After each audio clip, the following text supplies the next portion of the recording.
Hey guys, it's Joe Levi for joethewebguy.net, and today I'd like to tell you a little bit about hard drives, or more in particular SSDs, or solid state drives, or solid state devices, depending on who you ask. Now the reason I bring this up is I've got a Dell laptop, a little itty bitty guy that I use for writing articles and whatnot, and it's very mobile, but I've always had a problem with battery life on it. I mean, it's lasted for, a couple hours, but that's it. And I realize that's all you're supposed to get out of a laptop, but it'd be really nice if I could get, 6, 7, 8, maybe even 10, 12 hours out of it.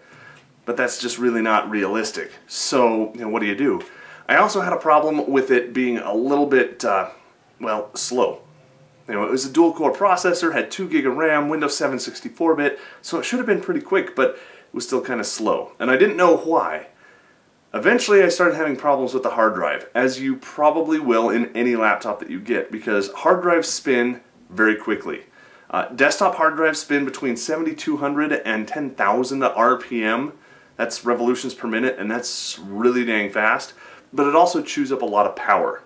So to mitigate that, laptop hard drives spin at around 42 to 5,200 RPM, which chews up less power, puts off less heat, which is good for laptops, but it also makes accessing stuff on the hard drive slower. So that could be something that contributed to my slowness in my laptop. But let's come back to that in just a minute. Because disks rotate and they have heads, those heads can actually crash down. So here's my hard drive. They can crash down into the surface of the platter. And that's not good, because when that happens it can damage the head or it can damage the platter, and that means your data and possibly even your whole disk can become corrupt. And that's what happened here. I didn't have too many bad sectors, only 3 of them that I could tell, but it was still enough that it was causing lockups. It was causing my laptop to take sometimes 15-20 minutes to resume from standby. It was just terrible. So what did I do? Well, I decided to warranty replace that hard drive because it was still under warranty, but I also ordered a replacement drive, and this time I got an SSD. So what is an SSD? Are you familiar with thumb drives? Little USB things that you plug in, they're pretty quick, they're pretty big, they're sometimes a little bit expensive. You know what those are, right? Okay, so imagine you've got a thumb drive, and these thumb drives, they don't have rotational disks in them like hard drives do. They have little memory chips. It's kind of like RAM, but where RAM loses all of its data when you turn the computer off, these guys keep it. Most of the time this is called NAND flash. You don't really need to remember that, but it's a technology that's used to store stuff. It's very durable. It has a fairly long lifespan, and it's really, really quick. Now, of course, there are different speeds that you can get, and primarily that means you can read data from it faster or write to it faster, but let's face it, it's USB, and USB isn't all that quick compared to how fast you need to transfer data, say for a hard drive. Okay, SATA, or serial ATA, is very fast, a lot faster than USB. We're not going to go into speeds because, well, honestly, I don't have them memorized off the top of my head, but it's a lot faster than USB. Just trust me on this, okay? So what would happen if you took a USB thumb drive, basically, took that chip out of it, put it into, say, a hard drive chassis, and plugged that into your laptop or desktop computer? Well, if you could do that, you'd have an SSD. In fact, what you do is you take a whole bunch of those chips from a whole bunch of those thumb drives, stick them all together in an array of sorts, and then put them into this really nice, durable chassis. And now you've got a relatively big thumb drive that you can plug into your serial ATA port on your desktop or laptop. Now, you don't have any more moving parts, you don't have any more rotational media, you don't have any more slowdowns because of that rotation or fragility because of that slowdown.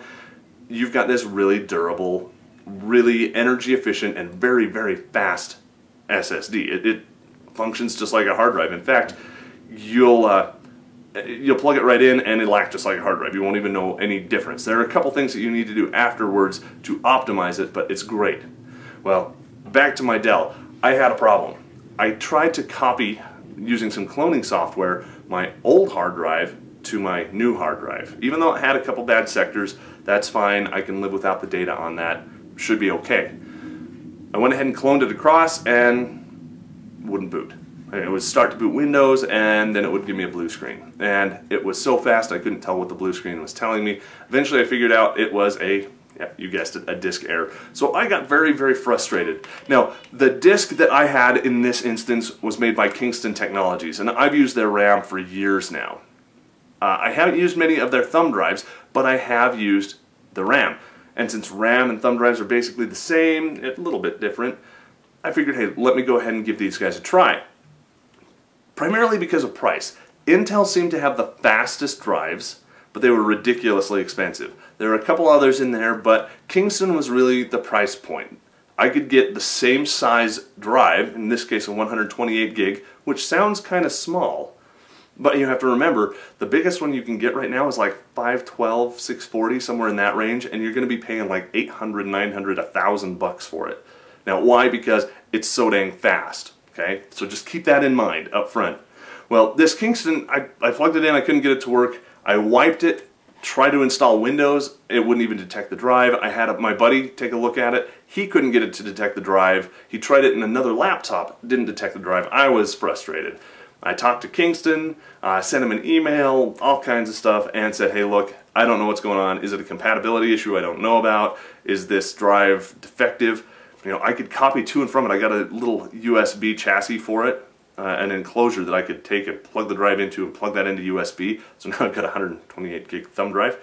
And it worked fine. I could copy data to and from it just fine. So what's the deal? And I got really upset and really frustrated, and long story short, it was my fault.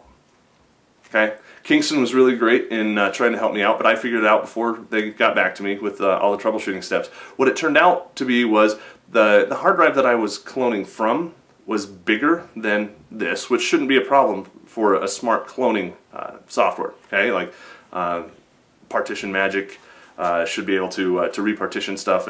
Ghost should be able to dump stuff from bigger partition disks over to smaller partition disks without a problem. Now, of course, if the data won't physically fit, well, that's an entirely different issue. But my data was small enough that it should have fit just fine on this other drive, this SSD. The partitions got screwed up. So all I had to do was go in and I wiped the partitions entirely. So it was just a blank, naked disk, completely empty, no partition information. Went ahead and booted up off of my Windows 7 install disk. It detected it right away, installed it ridiculously fast. I have never seen a Windows 7 install go that fast. You know, usually I'm looking at like half an hour to 45 minutes for an install. This, it shaved 10 minutes off easy. Just very, very fast. Once I got all the drivers installed, which took a little while to find from Dell, because you can't just download them all at once in a package. You have to download them individually. Pain in the neck. Dell, there's a pointer for the day, okay? Give me one package so I can just download that and be done. Not the way you're doing it now. Anyway, so I told Kingston on Facebook my story. And Kingston was like, oh, hey, great, glad you liked it. But there's a little bit more. You see, now I can boot my computer up in 15 seconds. No, that's not a typo. That you heard that right, okay? I turn it on from complete power off. It goes through BIOS, it goes through Post, it goes through everything else. It goes through the starting windows, and I am at a desktop able to work in less than 15 seconds. That's how fast this thing is. It has made my computer so much faster than I ever imagined just by replacing that one component. So I highly recommend it. Well, I followed up with Kingston. I told them that as well, and they said, hey, thanks for sharing your story. Give us your address and we'll send you a nice little gift. I didn't want a gift. I just wanted to share with other people my story and let them know how cool SSDs were and how nice it was to have something that was affordable. Because Kingston stuff was significantly less expensive than Intel's and all those other guys.